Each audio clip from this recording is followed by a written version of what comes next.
Құрметті тыңдармандар, біз бүгін сіздермен халықаралық сауда, оның ішінде баж салығын немесе импорт тауарларына салынатын салықтың өндірушілер мен тұтынушылардың әл-ауқатына қалай әсер ететіндігін қарастырамыз. Алдарыңызда сұраныс және ұсыныстың тепе-теңдік графигі белгіленген.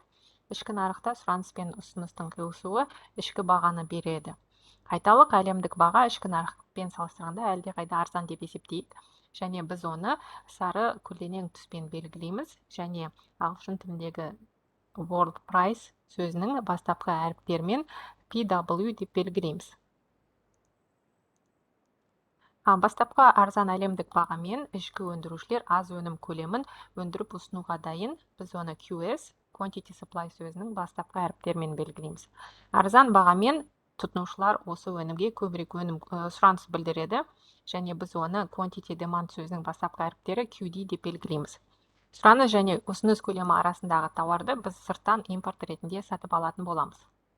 Айталық, сырттан келген тауарға салық салынады дейік. Сол кезде импортталатын тауар бастапқы бағамен салыстырғанда әлдеқайда қымбатырақ бағамен ішкі нарыққа енгізілетін болады. Қымбат бағамен ішкі өндірушілер көбірек өнім көлемін өндіріп ұсынуға дайын. Біз оны QS2 әрпімен белгілейміз. Ал жаңа бағамен тұтынушылар аз сұраныс көлемін білдіреді, және біз оны QD2 әрпімен белгілейміз. Жаңа сұраныс көлемі мен ұсыныс көлемі арасындағы айырмашылық ол импортталатын тауарға салық салынған кездегі импорт көлемі болып табылады. Енді осы салық, импортталатын тауарларға салынатын салық, тұтынушылар мен өндірушілердің әл-ауқатына қалай әсер ететіндігін қарастырайық. Бастапқыда тұтынушылардың ұтыс аумағы сары түсті үшбұрыш зонасы болатын. Ал өндірушілердің бастапқы ұтысы күлгін түсті, әлемдік бағадан төмен, ұсыныс қисық сызығынан жоғары орналасқан көк түсті үшбұрыш зонасы болады. Салық салынғандағы қымбат бағамен келген импорт тауары тұтынушылардың ұтыс зонасын қысқартады. Тұтынушылардың ұтысы AB зонасына тең болады. Ал өндірушінің ұтыс зонасын көбейтеді, және өндірушілердің ұтыс зонасы G зонасынан GC зонасына дейін артатын болады. Сонымен қатар импортталатын тауарларға салынатын салық мемлекетке түсетін салықтық төлемдерді көбейтеді, және бұл графикте ол И зонасы болып табылады. Демек, салық көлемін салық салынғандағы бағадан бастапқы әлемдік бағаны алып тастасақ, біз салық мөлшерлемесін анықтаймыз. Осы салық мөлшерлемесін біз импортталатын тауар көлеміне көбейтетін болсақ, біз салықтан түскен табысты анықтай аламыз. Өздеріңіз білесіздер, салық салынған кезде нарықтық операциялар, нарық көлемі қысқарады. Біз бұл графикте оны жоғалтуларды бұндай нарықтың қысқару зонасын D және F жоғалтулар зонасы деп қызыл түспен белгілейміз.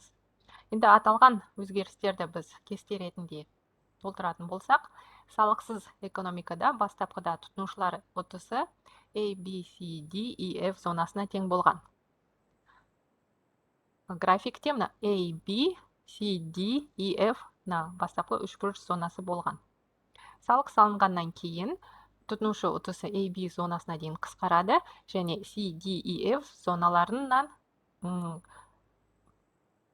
қол жеткізе алмайды. Бастапқыда өндірушінің ұтыс зонасы G зонасы болған. Салық салынғаннан кейін импортталатын тауар ішкі нарыққа қымбатырақ бағамен енгізілген жағдайда өндірушілер ұтыс зонасы CG зонасына дейін өседі де өзгеріс оң мәнге ие болады. Бастапқыда салықсыз экономикалық операциялар кезінде мемлекет табыс алмайды. Салық салынғаннан кейін салықтан түскен түсімдер мемлекеттік табыс болып табылады, және И зонасына тең. Жалпы жиынтық ұтыс тұтынушы, өндіруші және мемлекеттің ұтыстарының жиынтығы бастапқыда импорттық тауарларға салық салынбай тұрғанда A, B, C, D, E, F, G зоналарына тең болған болса, салық салынғаннан кейін жиынтық ұтыс A, B, C, E, G зоналарына дейін қысқарады. Себебі салық салудан біз жоғалтулармен де кезігеміз, және ол жоғалтулар G және F зонасына тең.